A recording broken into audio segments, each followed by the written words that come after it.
Every time you've ever felt something from a song, the kind of feeling that goes past your ears and, lands somewhere deeper, I need you to know where that started.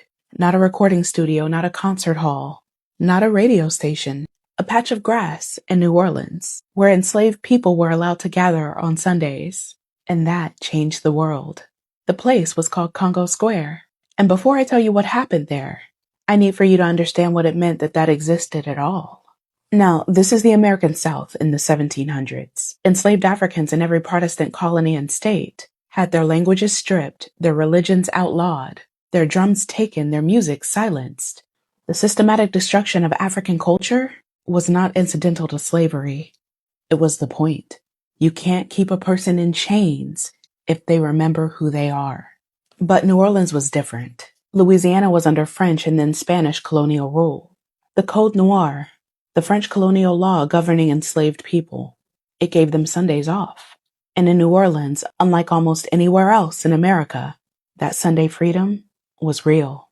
Enslaved people gathered, they brought their drums. They sang in their languages. They danced the dances that their grandparents had danced in West Africa and the Caribbean. They kept something alive that the rest of this country was trying to extinguish. In 1817, the mayor of New Orleans, he issued an ordinance that restricted all gatherings of enslaved people to one location, a plot of land across Rampart Street from the French Quarter in the neighborhood of Treme, Congo Square. On Sundays, hundreds of people gathered. By 1819, architect Benjamin Latrobe visited, and he wrote about it in his journal. He described 500 to 600 people, field hands, domestic workers, free people of color, gathered in the square with drums and other instruments they had built themselves. He drew sketches of the drums. He described the dances, because he had never seen anything like it before. What he was watching was African music survive on American soil. The rhythms at Congo Square were call and response, syncopated, polyrhythmic, built on patterns that came directly from West Africa and the Caribbean. The specific beats, the bambula, the kalinda, were not just entertainment.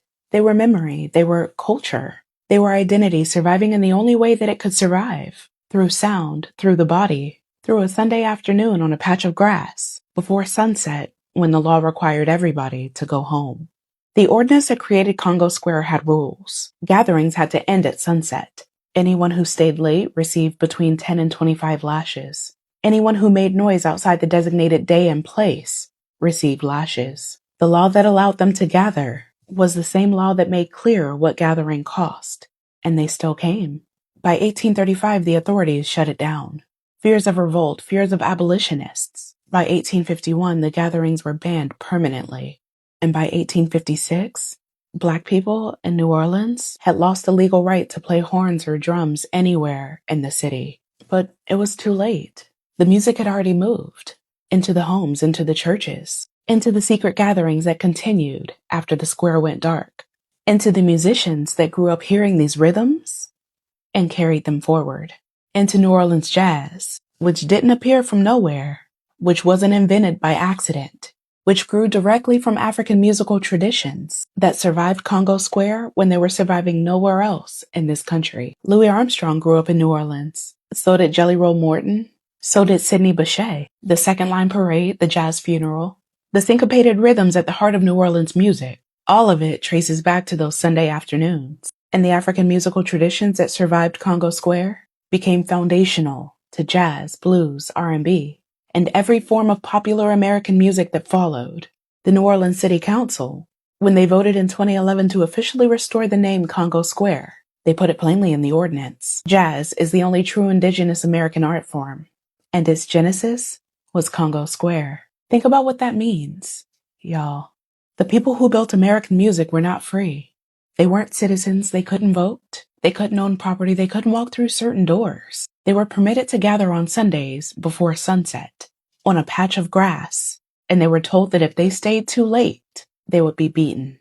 And in that window, that narrow, regulated, surveilled, legally constrained window, they created something that the entire world is still living inside. Every genre of American music, every song that's ever made you feel something you can't explain, every rhythm that moves your body before your mind knew why. It came from people who were told that their culture was worth nothing, who gathered on Sundays with handmade drums, and refused to forget who they were. Congo Square is in Louis Armstrong Park. right now. It's free to visit, and every Sunday there are still drum circles there. The music never stopped.